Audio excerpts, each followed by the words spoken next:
고린도전서 11장. 내가 그리스도를 본받는 것처럼 여러분도 나를 본받는 사람이 되십시오. 나는 여러분에게 칭찬합니다. 여러분이 모든 일에서 나를 기억하고 또 내가 전한 전통을 그대로 유지하고 있기 때문입니다.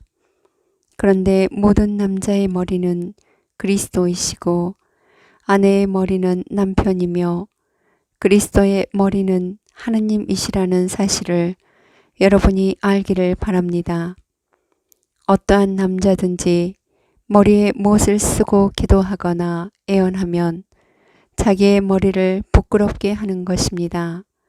그러나 어떠한 여자든지 머리를 가리지 않고 기도하거나 애언하면 자기의 머리를 부끄럽게 하는 것입니다. 그러한 여자는 머리가 깎인 여자와 똑같습니다. 여자가 머리를 가르지 않으려면 아예 머리를 밀어버리십시오. 머리를 밀거나 깎는 것이 여자에게 부끄러운 일이라면 머리를 가리십시오. 남자는 하느님의 모상이며 영광이기 때문에 머리를 가려서는 안 됩니다.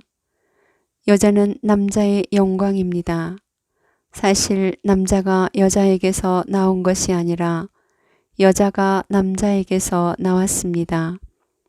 또한 남자가 여자를 위하여 창조된 것이 아니라 여자가 남자를 위하여 창조되었습니다. 그러므로 여자는 천사들을 생각하여 그 머리에 고난의 표지를 지니고 있어야 합니다. 그러나 주님 안에서는 남자 없이 여자가 있을 수 없고 여자 없이 남자가 있을 수 없습니다. 여자가 남자에게서 나온 것과 마찬가지로 남자도 여자를 통하여 태어나기 때문입니다. 그러나 모든 것이 하느님에게서 나옵니다. 여러분 스스로 판단해 보십시오. 여자가 머리를 가리지 않고 하느님께 기도하는 것이 어울리는 일입니까? 이미 자연이 여러분에게 가르쳐 주지 않습니까? 남자가 긴 머리를 하고 다니면 자기에게 수치가 되지만 여자가 긴 머리를 하고 다니면 자기에게 영광이 된다는 것입니다. 여자는 너울 대신에 긴 머리를 받았기 때문입니다. 누가 논쟁을 벌이고 싶어 할지도 모르지만 우리에게는 그러한 관습이 없고 하느님의 교회에도 없습니다.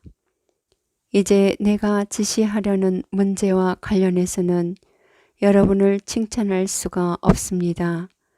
여러분의 모임이 이익이 아니라 해를 끼치기 때문입니다. 우선 여러분이 교회 모임을 가질 때 여러분 가운데 분열이 있다는 말이 들리는데 나는 그것이 어느 정도 사실이라고 믿습니다. 하기야 여러분 가운데 분파도 있어야 참된 이들이 드러날 것입니다. 그렇지만 여러분이 한데 모여서 먹는 것은 주님의 만찬이 아닙니다. 그것을 먹을 때 저마다 먼저 자기 것으로 저녁 식사를 하기 때문에 어떤 이는 배가 고프고 어떤 이는 술에 취합니다. 여러분은 먹고 마실 집이 없다는 말입니까? 아니면 하느님의 교회를 업신여기고 가진 것 없는 이들을 부끄럽게 하려는 것입니까? 내가 여러분에게 무슨 말을 해야 하겠습니까? 여러분을 칭찬해야 하겠습니까? 이 점에서는 칭찬할 수가 없습니다. 사실 나는 주님에게서 받은 것을 여러분에게도 전해 주었습니다. 곧 주 예수님께서는 잡히시던 날 밤에 빵을 들고 감사를 드리신 다음 그것을 떼어주시며 말씀하셨습니다. 이는 너희를 위한 내 몸이다. 너희는 나를 기억하여 이를 행하여라. 또 만찬을 드신 뒤에 같은 모양으로 잔을 들어 말씀하셨습니다. 이 잔은 내 피로 맺는 새 계약이다. 너희는 이 잔을 마실 때마다 나를 기억하여 이를 행하여라. 사실 주님께서 오실 때까지 여러분은 이 빵을 먹고 이 잔을 마실 적마다 주님의 죽음을 전하는 것입니다.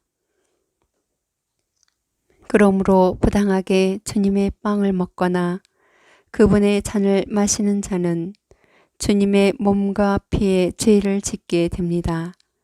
그러니 각 사람은 자신을 돌이켜보고 나서 이 빵을 먹고 이 잔을 마셔야 합니다. 주님의 몸을 분별 없이 먹고 마시는 자는 자신에 대한 심판을 먹고 마시는 것입니다. 그래서 여러분 가운데 몸이 약한 사람과 병든 사람이 많고 또 이미 죽은 이들도 적지 않은 것입니다.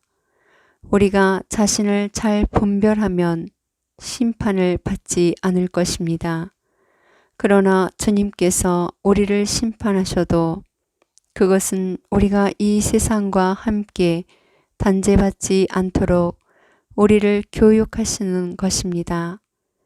그러므로 나의 형제 여러분, 여러분이 만찬을 먹으려고 모일 때에는 서로 기다려 주십시오. 배가 고픈 사람은 집에서 미리 먹어 여러분의 모임이 심판받는 일이 없게 하십시오. 그 밖의 것은 내가 가서 일러 주겠습니다.